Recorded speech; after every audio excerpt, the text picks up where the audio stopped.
I just applied to volunteer with her in the conference. And so that was actually my first intro into like trying to do the backstage stuff, put together a conference, and there's a lot to do. But a big round of applause real quick for Christy and the team too. Thank you. Yes, I really appreciate it.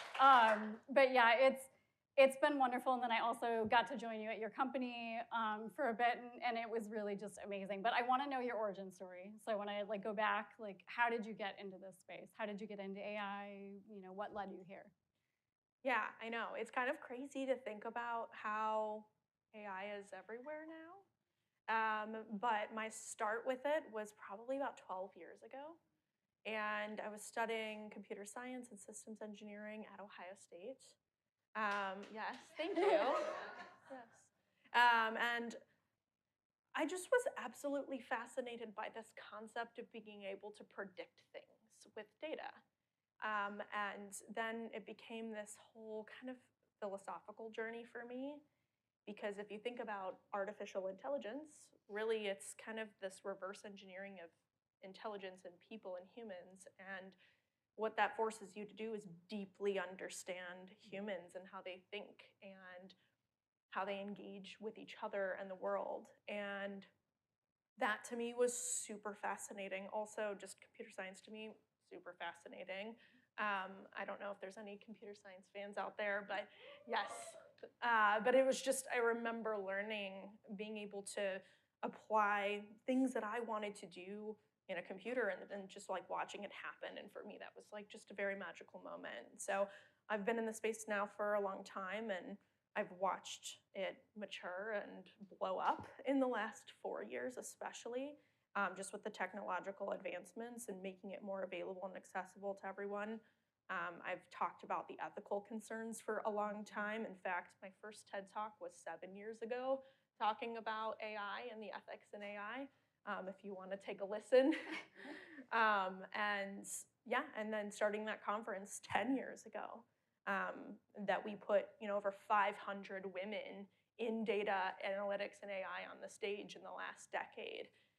So it's just been a crazy ride. Yeah, no, I'm with you. I think it's really interesting to get to see the people side and the tech side. And I know that's what you're all about, but to be able to follow your passion. So you've had kind of this pivotal time over the last several years, and I'm wondering, like, as you were doing a funding round for your company, like what that was like for you. Like there's so many things going on in your life, like with all the things you have. How do you do it? What's your secret there? Yeah, this last year's been wild. As Christy mentioned, I started a company actually in 2020 called Align AI. We help basically big regulated companies not do anything wrong with AI. So think banks, healthcare. And so we help them essentially design those systems and take all of the regulations and legal considerations and security considerations into one place so that they can build useful but safe AI systems. And we raised some capital last year, which was, thank you, which was a wild experience, mainly because as a technologist, it is raising capital and dealing with, the venture capital world is a very, very, very different world than, building technology and working with banks. So that was definitely a little bit of a learning curve, not to mention I did it while I was pregnant. Yes, yeah. So had our first baby in August. And funny enough, closed our funding round 1 week before I gave birth. Amazing. So, yeah, fun time. But oddly enough, our board and our major investors in our company are all women. That was not intentional. It just happened that way. They were the best investors that were kind of best fit for our company, and most of our board, besides my co-founder, are women.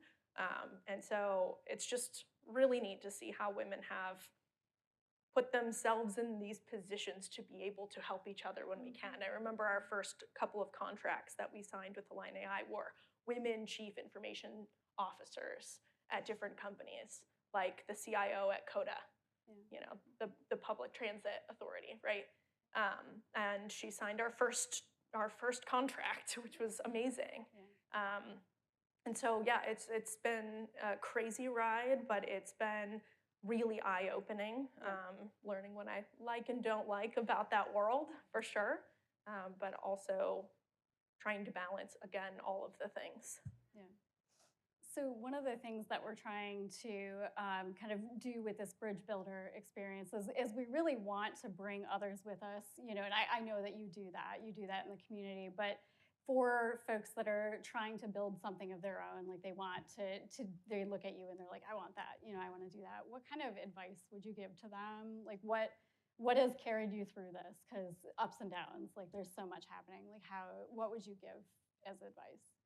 I would say building is really fun. The second you start wanting to make money off of what you're building, it changes that experience a little bit.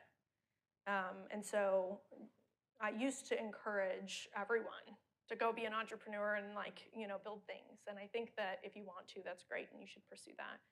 But know that it is the harder route to take.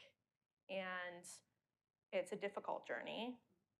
But surrounding yourself with other people who have done it and can tell you what obstacles you're going to run into is critical.